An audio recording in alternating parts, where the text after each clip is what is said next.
This is the very first product or the flagship product ng Atomy. Ang Hemohim po, the word Hemohim stands for hemoglobin. H is for hematopoiesis or the production of blood. Red blood cells, white blood cells or the immune cells. And IM po is for immune modulation. And Him also means strength in Korean. Okay. So when we talk about Hemohim, we always go back to immunity. Kasi ito po ang main function ng ating Hemohim, kaya we talk about immunity. So ano po ang immunity? It is our body's ability to ward off infection, or it protects our body from getting infected, getting sick. Pag pumasok sa body natin yung mga pathogens, when we say pathogens, these are the microorganisms which causes disease. Pag maganda ang immune system natin, hindi tayo magkakasakit kahit sila pumasok sa ating body. So we have different types of immunity. We have innate, adaptive, and passive. When we say innate immunity, these are the immune cells na lumalaban first line, and there are different kinds of immune cells. And after the first line, we have also the adaptive immunity. When we say adaptive immunity, this is more specific. And when you hear about antibodies, ito po yun. We can have antibodies by primary infection. Bawa nagkasakit tayo, our bodies form antibodies against it. Or we can also get these antibodies through vaccination. Na-mention ko lang po ito para we also understand. And we also have the passive immunity, which are antibodies transferred from the mother to infants through breastfeeding or giving birth. Okay, so yung antibodies po, protection po natin yan against diseases. So we also have, and that is the normal response, but we also have abnormal response or abnormal immune reaction when we produce antibodies against our self-antigens. Ito po yung nagbibigay sa atin ng mga autoimmune diseases, asthma, allergies, dermatitis, and all sorts of mga conditions na produced by this autoimmune. Okay, so we are talking about that because Hemohim increases our immunocytes. It enhances their function. It destroys harmful pathogens, distorted cells, and reduce unwanted immune reactions. So, ito pong, I just would like to share with you this study conducted in 2006. 3 years before lumabas ang Hemohim sa market, they already studied and found out that when Hemohim was administered, they found that there was increased number of immune cells, white blood cells, and lymphocytes, and also the natural killer cells are also increased when they have introduced Hemohim. So that is the reason why our product claims to increase the natural killer vitality. It also enhances cytokine production, enhanced immunity, and immunocyte vitality. Okay. So, balikan po natin ng konti ang story ng Hemohim. It started with the Korean Atomic Energy Research Institute. Sa Korea po ito, a government entity, when they studied more than 1,000 herbs na na-trim down into 3 herbs na lang. And they spent government money, $5 million. Mga scientists ang nag-aral dito, and their first intention was to find a substance that will protect their scientists who are getting sick and getting cancer because of radiation exposure. Kasi syempre yung trabaho nila, na-expose sila sa radiation, and ito po ang talagang main purpose nila at first. But when they found out that and developed this functional biodefense food, nang hinayang naman po sila na sila lang iinom. That's why they decided to share it to the general public. And that was the reason why, and it was manufactured, by the way, by Colmar B&H. Colmar Company is an American company with over 100 years of history, but they have partnered with Katie and formed the Colmar B&H Beauty and Health, and they manufacture our products. Okay, so and it passed the evaluation of the Ministry of Food and Drug Safety and Atomy came into the picture in 2009 for sales commercialization. So tayo po sa Atomy, nagbebenta lang po tayo, hindi tayo nagmamanufacture. Okay. So, bakit po maganda ang Hemohim? We have these 3 herbs na makikita natin sa Hemohim. This is the Angelica gigas, Linguisticum sinense, and Paeonia lactiflora. And this combination has a special immune function.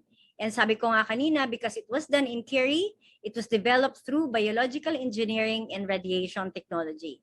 And why are these herbs and why is Hemohim good? Because of the power of these three herbs. Pag-usapan natin ng konti, isa-isa. Itong Angelica gigas, matagal na po itong ginagamit in traditional Chinese medicine for several health conditions. It's really been used for hematopoiesis, yung production ng blood, for brain protection, skincare, lowering blood pressure, arthritis, gynecological problems, and a lot more. And about this Linguisticum sinense, it is responsible naman for the antifungal and antibacterial properties. It's also good for headaches, sinusitis, respiratory problems, and arthritis also. And the Paeonia japonica miyabe, which is the third herb included in Hemohim, this is responsible for the liver function, liver protection, for vitality or strength. It also has an inflammatory and pain relief effect. It's also good for arthritis, headache, gastritis, and a lot more. So, meron po silang synergistic effect or nag-cross ang kanilang effect, function, kaya mas effective po talaga. So, this slide shows that when Hemohim was introduced, they saw in the bone marrow, yung sa buto ng subject, na nag-proliferate or dumami talaga yung red blood cells when they have introduced Hemohim. And this slide shows that when radiation was introduced, dun sa walang Hemohim, kita nyo po, talagang nasisira yung tissues, but it regenerate when Hemohim was introduced. And the same thing po with the cell, which was damaged by radiation, pero nung may Hemohim, hindi po ganun ka-severe yung effect niya. Okay? So this Hemohim has been given patents and in different countries, not just in Korea, also in Europe, Japan, and USA. So Hemohim po has been in the USA since 2010. And it has been given this patent. You can even search this on Google and read the whole article. And it says here that its patent has been in the herbal composition for improving anti-cancer activity, immune response, and hematopoiesis of the body, and protecting the body from oxidative damage. So na-mention na po natin kanina yung production ng blood, yung production ng immune cells. Ito po, na-mention din dito is protecting our body from oxidative damage. Ano po yung oxidative damage? Paano nangyayari ito? When there is imbalance of free radicals and antioxidants in the body. So nagkakaroon po tayo ng oxidative stress. So saan naman po galing ang ating free radicals na ito? Actually, ang body po natin, we produce free radicals as a byproduct ng mga metabolic processes nangyari sa body. And we also have some antioxidants. Kaya lang, kung masyadong mataas yung production ng free radicals, doon po pumapasok yung damage sa ating mga cells na eventually it produces diseases. Kasi when there is a lot of, yung free radicals po kasi, these are unstable atoms. Kulang ang kanilang electrons. Ang tendency nila is to, nang-aagaw sila ng electrons from the healthy cells. Okay? So itong antioxidants, kasama ng ating Hemohim, sila po ang nag-o-offer ng extra electron para maging stable yung free radicals. So, ganyan po ang function ng ating antioxidants. And yung mga free radicals na yun, mas dumadami when we are exposed to mga chemicals, ultraviolet radiation, stress, poor diet, and all sorts of that.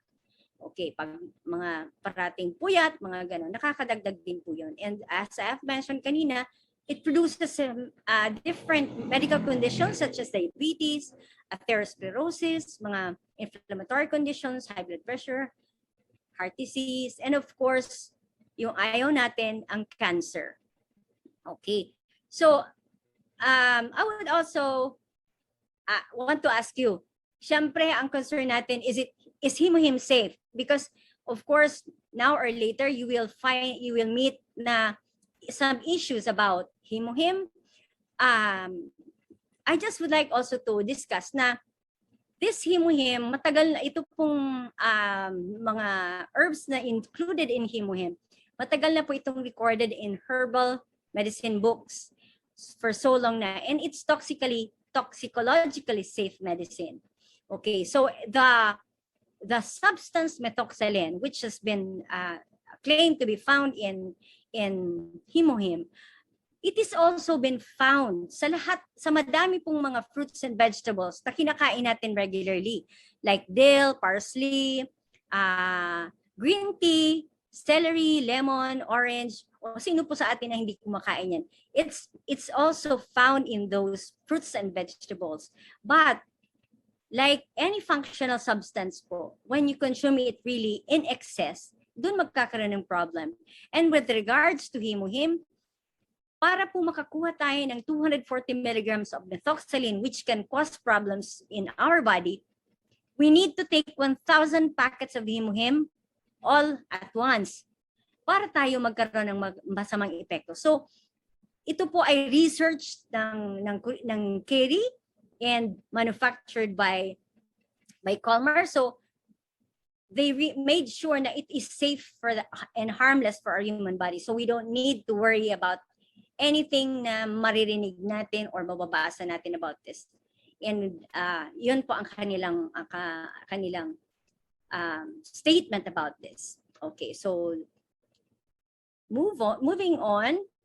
Ayan, example, ano po tayo? I-share ng mga testimonies about use of Hemohim. Ako personally, matagal-tagal na rin po ang aking experience with Hemohim since I started last year.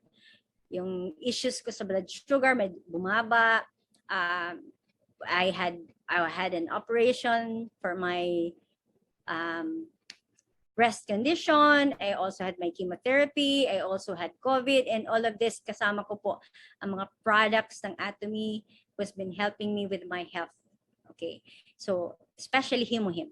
Ito naman pong naka-flash na sa screen. This is a co-Rotarian namin who has been suffering from an autoimmune kidney disease for 17 years.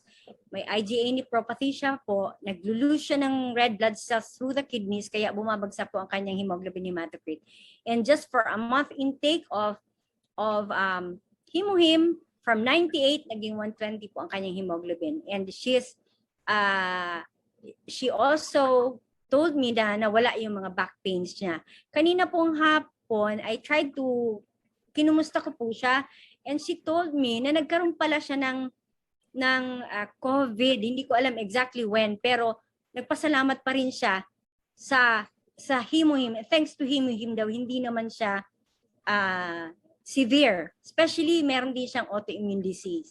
So, ayun po, marami na pong natutulungan talaga ng ating Hemohim.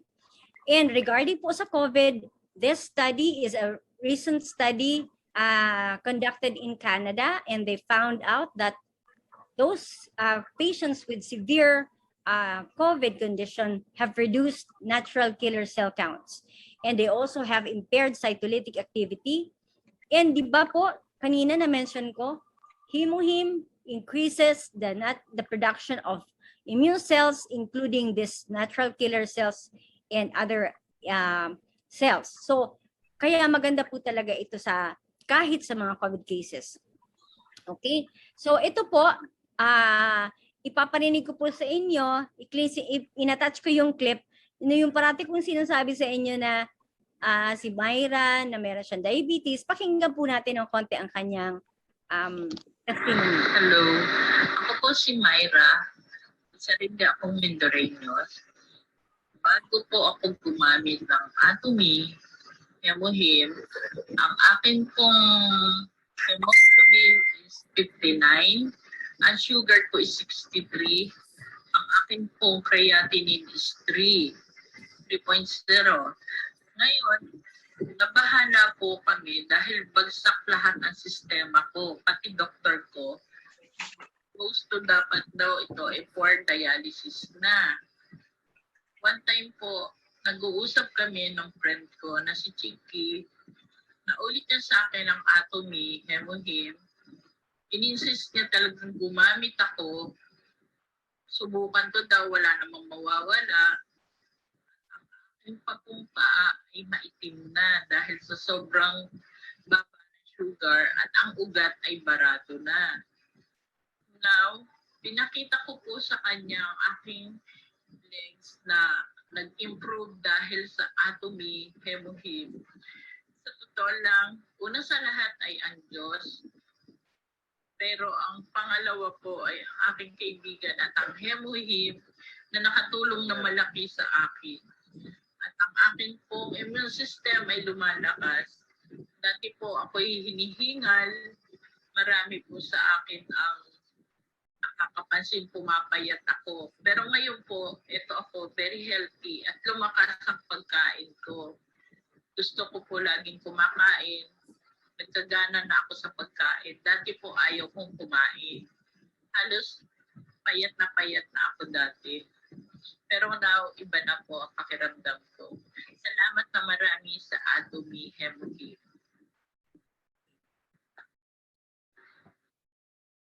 Meron pa po ako Hello. isang short clip. Ito naman si Jerwin. Pero mas Hello maiksi po, lang. magandang araw. Ako po si Jerome Nagaloas from Calapan City. Member po ako ng Mindoro Center ng Atomy. So, almost tumasa po ako member at saka may isa po sa TV, sa puso. Dahil dito po may yung pangatawan ko, bulol ako magsalita, at may isang kaibigan po na nag-share sa akin. Then, sinubukan po itong product na ito. Yun nga po, maganda po ang resulta sa akin. Yung bulol na salita ko ay naging maayos. Kasi po, lagi ako po yan ay para ka pong Pilipit yung aking pagsalita. And ngayon po, naging normal na. At saka, nagpa-check up po ako ngayong araw. Yung mga lab ko po ay tulad ng echo, x-ray, TBC, and normal na po. Maraming salamat po sa isang kaibigan at saka sa Hemohim at naging maayos po ang aking pangkatawan dahil dito sa produkto na to. Kaya po hinahingayat ko kayo na subukan din na mag-Atomy at mag-Hemohim para po gumanda ang inyong pangkatawan. At maraming salamat po. Okay, so yan po. Yan ang Hemohim. Mabibili po sa ating website. Ito po ang price, mura lang, affordable, with the quality of the product. Okay po, so why take Hemohim? To awaken our exhausted immunocytes and for us to become healthy. Okay po, so that is all about Hemohim.